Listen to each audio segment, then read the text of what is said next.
we spent on board Vågakallen, our 38-feet sailboat. Our crew, me, Lisa, my boyfriend Kalle, our 4-month-old baby Carlos, Kalle's brother Gustav, and visiting family.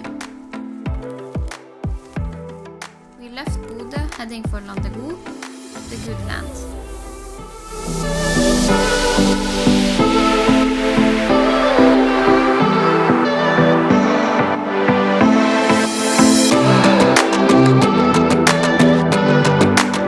After short stop at Landegode, exploring nature, we set sail for Kjerringøy, Beach Island.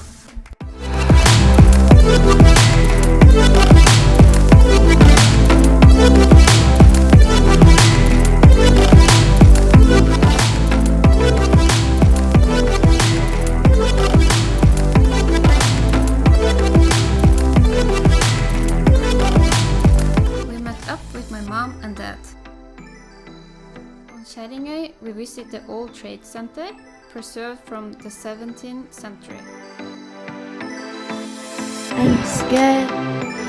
It's worth a visit.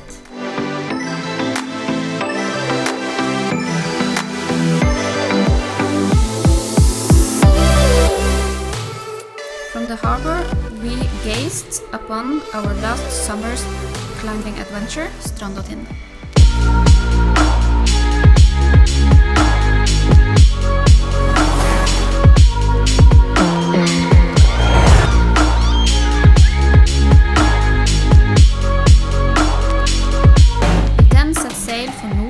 And the Norskott Traverse.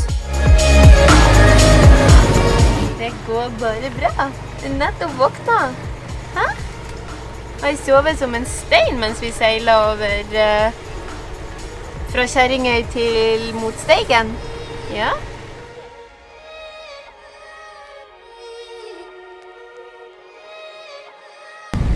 Skal vi se. Der ja, sola er midt i fleisen. Norskott-traversen. Det blir bra. Eller, det blir bra for de som skal gå den. Hvorfor skal ikke du være med å gå Norskott-traversen? Fordi, som du kanskje hører, så er det en liten baby her. Så da nøyer jeg meg med til neste år. Kanskje. Follow us for the next part of our adventure.